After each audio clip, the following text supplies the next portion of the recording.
दोस्तों, आज हम फिर से आपके लिए एक जानकारीपूर्ण वीडियो लेकर आए हैं जिसे देखकर आप हैरान हो जाएंगे।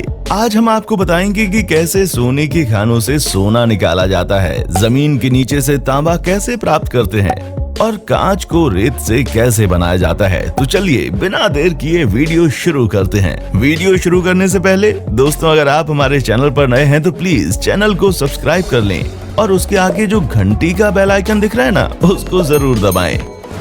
Gold making process. दोस्तों, अंटार्कटिका को छोड़कर दुनिया के सभी महादेश पर सोने की खदानें हैं।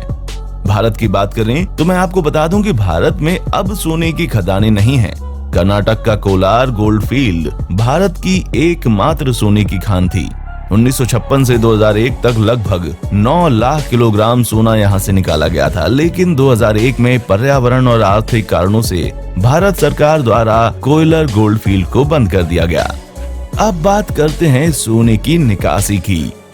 दोस्तों, खदान से सोना निकालना कोई आसान काम नहीं है, क्योंकि समस्या ये है कि एक स्थान पर सोने का बहुत बड़ा अयस्क कभी नहीं पाया जाता। सोना मिट्टी, चट्टानों या रेत में छोटे छोटे टुकड़ों में पाया जाता है। सोना पाने के लिए उन्हें पहले भूमिगत सोने की खदानों या खुले पहाड़ों में विस्फोट करना पड़ता है।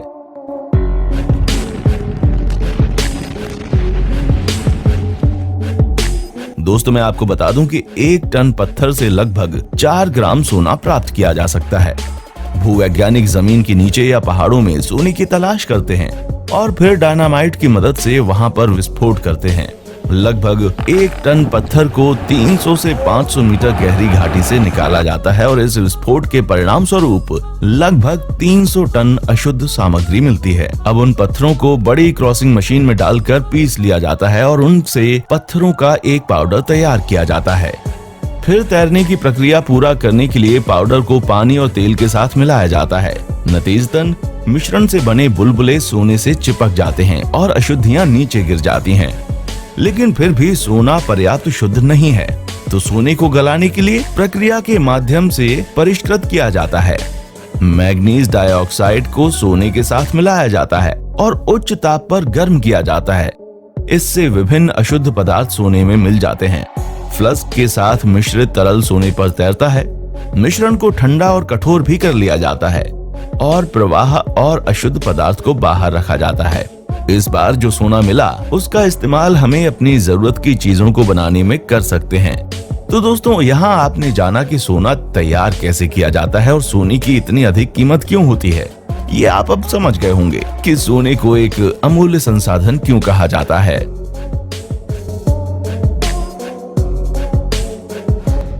Copper making process. दोस्तों, आप सभी जानते हैं कि तांबा हमारे जीवन में कितना महत्वपूर्ण है। तांबे का उपयोग करके विभिन्न प्रकार के सामान बनाए जाते हैं। इसके अलावा विद्युत क्षेत्र में तांबे की विशेष आवश्यकताएं भी हैं, क्योंकि तांबे के बिना विद्युत अनुप्रयोग अर्थहीन है। आइए जानते हैं इस तरह से हमारे जीवन में शामिल होने वाली धातु कैसे बनाई जाती है। दोस्तों, सबसे पहले मैं आपको बता दूं कि हमें जमीन से तांबा मिलता है। तांबे को प्राप्त करने के लिए तांबे की बड़ी खदानों को पहले ब्लास्ट किया जाता है और ऐसे ही खदान में विस्फोट होता है। तांबे के बड़े अयस्क छोटे छोटे टुकड़ों में टूट जाते हैं। इन टुकड़ों को फिर से एक विशाल ट्रक पर लाद दिया जाता है।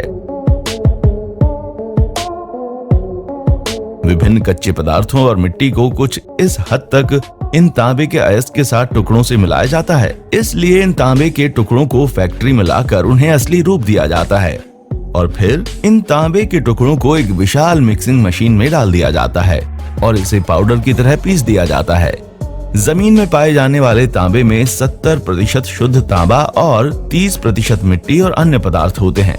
अब तांबे के टुकड़ों को पाउडर में बदल दिया जाता है और फिर तेल और पानी को तांबे के पाउडर में डाल दिया जाता है और प्लवन की प्रक्रिया पूरी हो जाती है।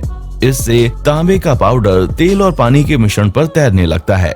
तांबे के पाउडर को छानकर तेल और पानी से अलग कर दिया जाता है। फिर इसे 500 से 700 डिग्री सेल्सियस के तापमान पर गर्म किया जाता है। नतीजतन कुछ सल्फर जारी किया जाता है और अयस्क सूखा होता है, लेकिन तब भी स्थिति कठिन होती है। इसे कैल्सीन कहा जाता है। इस पाउडर को लौह अयस्क के साथ मिश्रित किया जाता है ताकि अयस्क को आसानी से पिघलाया जा सके और इसे लगभग 1200 डिग्री सेल्सियस के तापमान पर गर्म किया जा सके और ये पिघल जाता है। ये तरल तांबे और लोहे के सल्फाइड के मिश्रण के गठन और कुछ अशुद्धियों को हटाने के परिणाम स्वरूप बनता है। मिश्रण तब परिवर्तित किया जाता है, इससे ब्लिस्टर कॉपर बन जाता है। इस बार इलेक्ट्रोलिसिस प्रक्रिया के माध्यम से 99.99% तक शुद्ध किया जाता है। इस समय पाया गया तांबा एकदम शुद्ध है और हमारी जरूरत की चीजों को बनाने के लिए इसे उपयोग किया जाता है। Glass making process. दोस्तों, आप सब जानते हैं कि ग्लास हमारी सबसे आवश्यक वस्तुओं में से एक है। हम अपने दैनिक जीवन में कांच के कई उपयोग देखते हैं। ग्लास का उपयोग खाद्य जार, विभिन्न पेय की बोतलों के साथ ही घर के निर्माण में भी किया जाता है। लेकिन दोस्तों, क्या आपने कभी सोचा है कि ग्लास बनता कैसे है? कांच बनाने का एक प्राचीन प्रक्रिया है, लेकिन हजारों वर्षों से इसे सरल बनाया गया है। प्रौद्योगिक प्रगति के लिए ग्लास कंपनियां अब मजबूत, टिकाऊ और विभिन्न संगत चश्मा बनाने पर ध्यान केंद्रित कर रही हैं। आइए जानते हैं कांच कैसे बनता है। आपको मालूम होगा कि ग्लास को रेत से बनाया जाता है। तो दोस्तों, मैं आपको बता दूं कि जिस रेत से ग्लास बनता है वो कोई साधारण रेत नहीं है। ये वास्तव में सिलिका रेत है। इसमें कच्चे माल के रूप में sodium oxide, calcium oxide, dolomite और फेल्सपार को सही मात्रा में मिलाया जाता है। फिर मिश्रण को भट्टी में 1500 डिग्री सेल्सियस के तापमान पर गर्म किया जाता है। भट्टी से प्राप्त पिघला हुआ मिश्रण फिर से पिघले हुए टीन से बने दर्पण की तरह फर्श पर फ्लोट बाथ में भेजा जाता है। शुरुआत में 1500 डिग्री सेल्सियस और अंत में 650 डिग्री सेल्सियस पर ये एक ठोस रिबन जैसी आकृति में बदल जाता है। रिबन के ठंडा होने के बाद उच्च तापमान पर उस पर एक कठोर या मुलायम लेप लगा दिया जाता है। फिर इसे अंतिम ठोस स्थिति में लाने की प्रक्रिया के एनीलिंग के माध्यम से लिया जाता है।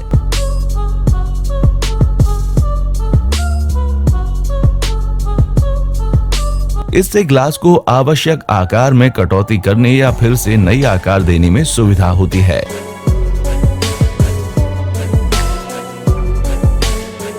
फिर कई निरीक्षणों के बाद शुद्ध ग्लास मिल जाता है। दोस्तों, मुझे कमेंट करके जरूर बताएं कि इन तीनों चीजों में से कौन सी चीज की बनाने की प्रक्रिया आपको सबसे ज्यादा अच्छी लगी। और अगर आपको वीडियो पसंद आया है तो इसे लाइक, शेयर और सब्सक्राइब जरूर करें। देखने के लिए शुक्रिया।